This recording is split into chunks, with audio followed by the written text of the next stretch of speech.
Welcome back to film explainer. आज की video में हम बात करेंगे ईयर 2000 में आई मूवी कास्ट अवे के बारे में, जो एक सच्ची घटना पर आधारित है। ये कहानी चक नोलन के उस इंसिडेंट को दर्शाती है जब वो 4 साल के लिए एक आइलैंड पर फंस गए थे। कहानी की शुरुआत होती है 1995 से, जब चक फेडेक्स में सिस्टम एनालिस्ट एग्जीक्यूटिव थे। वो टाइम का बहुत पाबंदी था और अपने स्टाफ को हमेशा टाइम की वैल्यू के बारे में बताता रहता था। अपने इस काम की वजह से अक्सर उसे दूसरे देशों में जाना पड़ता था। चक की एक गर्लफ्रेंड भी होती है जिसका नाम कैली था। वो दोनों बहुत टाइम से रिलेशनशिप में थे और शादी करना चाहते थे, लेकिन चक अपने काम में बहुत बिजी रहता था, इसीलिए वो दोनों अभी तक शादी नहीं कर पाए थे। अब क्रिसमस आने वाला था, लेकिन चक को काम के सिलसिले में मलेशिया जाना था। कैली थोड़ी उदास थी, लेकिन चक उसे मना लेता है और कहता है कि मैं जल्द ही लौट आऊंगा। चलते टाइम कैली चक को एक गिफ्ट देती है, जो कि एक घड़ी होती है और उसमें कैली की फोटो भी होती है। अब उस रात चक मलेशिया के लिए निकल जाता है। उस प्लेन में चक को मिलाकर 4 ही लोग थे और बाकी फेडेक्स कंपनी का सामान होता है। जब उनका प्लेन पैसिफिक ओशन के ऊपर होता है, तब एक झटके की वजह से चक की नींद उड़ जाती है। केबिन में जाके उसे पता चलता है कि जिस रूट से वो जा रहे हैं वहाँ बहुत बड़ा तूफान चल रहा है। पायलट कोशिश कर रहे हैं कि वो दूसरा रूट ले ले, लेकिन तभी वो प्लेन क्रैश होने लगता है और चक को छोड़कर सभी लोग मारे जाते हैं। इनका प्लेन पैसिफिक ओशन में क्रैश हो चुका था और चक एक राफ्ट पर तैर रहा था। अब तूफानी लहरें उसे प्लेन से दूर ले जा रही थी और सुबह जब उसकी आंख खुलती है तब वो एक आइलैंड पर होता है जो पूरी तरह से वीरान पड़ा था। जब वो समंदर की तरफ देखता है तो उसे कोई भी दिखाई नहीं देता और वो नहीं जानता था कि वो कहाँ पर है। अब वो उन पार्सल को इकट्ठा कर लेता है जो क्रैश के दौरान यहाँ तैर के आए थे। अब वो रेत पर हेल्प लिखता है ताकि ऊपर से कोई प्लेन गुजरे तो उसे वो दिखाई दे। अब वो पूरा दिन बीत जाता है और रात को चक अपनी राफ्ट पर सो रहा था, लेकिन तभी उसे कुछ आवाज सुनाई देती है और वो डरने लगता है। अब सुबह वो लकड़ियों से हेल्प लिखता है क्योंकि रेत पर जो उसने लिखा था उसे पानी की लहरें मिटा देती थी। इसके बाद वो फेडेक्स के पार्सल इकट्ठा करने लगता है, लेकिन तभी उसे वही आवाज सुनाई देती है जो उसे रात को सुनाई दी थी। वो डर डर के आगे बढ़ता है, तभी उसके पास एक नारियल गिरता है और वो समझ जाता है कि ये आवाज नारियल गिरने से ही आ रही थी। अब वो समंदर का पानी पी नहीं सकता था, इसलिए उसे नारियल का पानी ही पीना होगा। वो बहुत सारे नारियल इकट्ठा कर लेता है, लेकिन उसे नारियल खोलना नहीं आता था। काफी मेहनत करने के बाद फाइनली वो सीख गया कि नारियल कैसे खोला जाता है।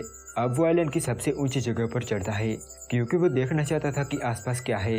तभी उसे किनारे पर कोई चीज दिखाई देती है और वो भागकर नीचे पहुंच जाता है, जहां वो देखता है कि वहां उसी के प्लेन के पायलट की लाश पड़ी थी। चक उसे दफना देता है। वो उसके जूते और उसका कुछ जरूरी सामान अपने पास रख लेता है। ऐसे ही वो यहाँ दिन गुजारने लगता है। उसे उम्मीद थी कि उसे ढूंढने जरूर कोई आएगा। साथ ही वो कैली को भी बहुत मिस करता था। धीरे धीरे अब वो यहाँ जीना सीख रहा था। वो सीख रहा था कि कैसे पानी और खाना जुटाया जाता है। एक रात उसे समुद्र में एक लाइट दिखाई देती है। ये देखकर चक उसकी तरफ लाइट से सिग्नल देता है, लेकिन इतनी छोटी रोशनी को नोटिस कर पाना इम्पॉसिबल था। अब अगली सुबह वो फैसला करता है कि वो खुद यहाँ से निकल जाएगा क्योंकि यहाँ रहने से कुछ नहीं होने वाला था। वो अपनी टूटी फूटी राफ्ट लेकर निकल पड़ता है, लेकिन समंदर की खतरनाक लहरें उसका रास्ता रोक रही थी। वो लहरें बार बार उसे किनारे की तरफ ही धकेल रही थी और एक बड़ी लहर उसे राफ्ट से नीचे गिरा देती है और वो जाके कोरल रीफ से टकराता है और घायल हो जाता है। अब उसी रात वहाँ बारिश होने लगती है और वो सिर छिपाने के लिए एक केव में चला जाता है, जहाँ वो टॉर्च ऑन करके ही सो जाता है, जिस वजह से टॉर्च की सारी बैटरी खत्म हो जाती है। साथ ही उसके पैर में जो चोट लगी थी वहाँ अब इन्फेक्शन होने लगा था। अब वो उन सारे पैकेट्स को खोलता है जो यहाँ तैर के आए थे, लेकिन उनमें से एक ही ऐसी चीज होती है जो उसे काम आ सकती थी और वो होते हैं आइस स्केट शूज। उसमें लगी ब्लेड से वो कुछ भी चीर सकता था और फाड़ सकता था। साथ ही एक पार्सल में एक बॉल भी निकलती है जिस पर विल्सन लिखा हुआ था, लेकिन इन सब में एक पार्सल ऐसा भी होता है जिस पर एंजल के विंग्स छपे हुए थे। चक उस पार्सल को नहीं खोलता क्योंकि उसे उम्मीद थी कि जब वो यहाँ से बाहर निकलेगा तब वो खुद उस पार्सल को डिलीवर करने जाएगा। अब वो सूज की ब्लेड से लकड़ी को नुकीला बनाता है और उससे वो मछली और केकड़े पकड़ता है, लेकिन इन सबको वो कच्चा नहीं खा सकता था, इसीलिए अब वो आग जलाने की कोशिश करता है, लेकिन उसे नहीं पता था कि आग कैसे जलाई जाती है। वो काफी मेहनत करता है, उसके हाथ में चोट भी लगती है, लेकिन वो आग नहीं जला पाता। तभी उसे एक आइडिया आता है और वो लकड़ी को एक के ऊपर एक रख के रगड़ने लगता है और आग जल जाती है। अब वो कुछ भी पकाकर खा सकता था। साथ ही अगर उसे कोई शिप दिखाई देगी तो वो उसे सिग्नल भी दे सकता था। आग की वजह से उसे काफी हौसला मिला था। अब वो उस बॉल को उठाता है जिस पर उसका खून लगा हुआ था। वो उस बॉल पर एक चेहरे की आकृति बना देता है और उसे ही अपना दोस्त मान लेता है। उस बॉल पर विल्सन लिखा हुआ था, इसीलिए वो उसे विल्सन कहकर बुलाता था और उस बॉल से ही बातें किया करता था। एक रात वो केव में बैठकर कैलकुलेट करता है और उसे पता चलता है कि जहाँ से उनका कॉन्टैक्ट टूटा था और जहाँ उनका प्लेन क्रैश हुआ था वो एरिया 5 लाख वर्ग मीटर में फैला हुआ है। मतलब कि अगर उसे ढूंढने की कोशिश की गई तो उन्हें इतना एरिया देखना होगा, मतलब कि वो चक को कभी नहीं ढूंढ पाएंगे। अब उसका दांत भी बहुत दर्द कर रहा था, जो पहले भी किया करता था, लेकिन वो डॉक्टर के पास जाने से डरता था। अब यहाँ उसे हर वक्त तेज दर्द का सामना करना पड़ता था, इसलिए वो उस दांत को तोड़ देता है। ऐसे ही 4 साल बीत जाते हैं। अब वो काफी बदल गया था, उसके बाल और दाढ़ी बहुत बढ़ गए थे और उसने यहाँ रहना सीख लिया था। अब वो आराम से मछली पकड़ सकता था और अब उसने ये उम्मीद छोड़ दी थी कि कोई उसे ढूंढने आएगा। उसने इस जगह को ही अपना घर बना लिया था, लेकिन अब भी वो केली को बहुत याद करता था और अपना अकेलापन दूर करने के लिए विल्सन से बातें किया करता था। एक सुबह उसे समुद्र के किनारे स्टील की एक सीट मिलती है, जिसे देखकर उसे एक आइडिया आता है। वो 4 सालों से यहाँ इसीलिए फंसा था क्योंकि सबसे बड़ी प्रॉब्लम थी वो तेज लहरें। जब भी वो यहाँ से निकलने की कोशिश करता वो लहरें उसे वापस बीच पर धकेल देती थी, लेकिन स्टील की सीट से काम बन सकता था। वो उस सीट को हवा की दिशा में यूज करने वाला था ताकि उसकी राफ्ट किनारे पर आने के बजाय समंदर की ओर चली जाए। अब वो एक राफ्ट बना रहा था जिसमें उसे कई दिनों का टाइम लग जाता है। साथ ही वो पश्चिम से बहने वाली हवाओं का इंतजार कर रहा था क्योंकि तभी वो यहाँ से निकल पाएगा। अब फाइनली वो दिन आ जाता है जिसका उसे बेसब्री से इंतजार था। हवाएं अब पश्चिम की तरफ से बह रही थी और यही तो उसे चाहिए था। वो अपनी राफ्ट तैयार करता है और यहाँ से निकल जाता है। इस बार मेटल की सीट उसे बचा लेती है और वो जाते हुए उस आइलैंड को देख रहा था जहाँ उसने 4 साल बिता दिए थे, लेकिन अब भी उसे पता नहीं होता कि उसका क्या होगा, क्या वो सर्वाइव कर पाएगा या नहीं। वो कई दिनों तक समुद्र में फंसा रहा। वो बारिश के पानी को नारियल में स्टोर कर लेता था और ऐसे ही वो आगे बढ़ रहा था।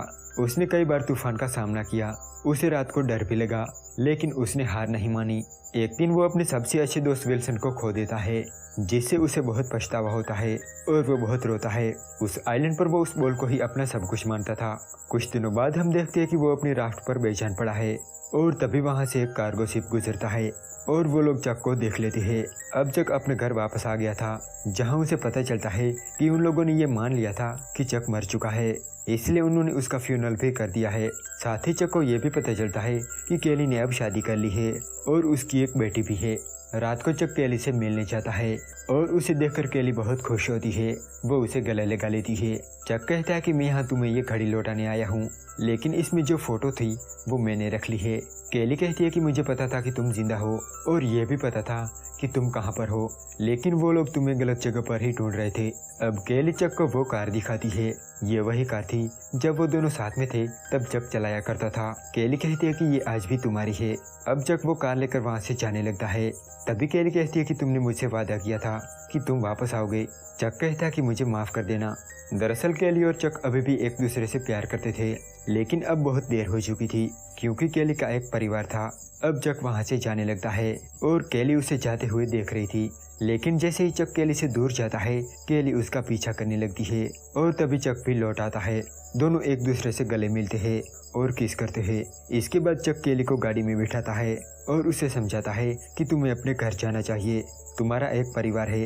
केली कहती है कि मैं जानती थी कि तुम जिंदा हो, लेकिन सब लोग मुझसे कहते थे कि तुम्हें उसे भूलना होगा।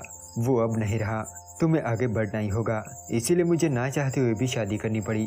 अब रात को चक उसके दोस्त को बताता है कि मैं उस आइलैंड से कभी नहीं निकल पाता, मैं वहीं मर जाता या शायद बीमार हो जाता या फिर मैं खुदकुशी कर लेता, लेकिन केली ही थी जिसकी वजह से मैं जिंदा रहा।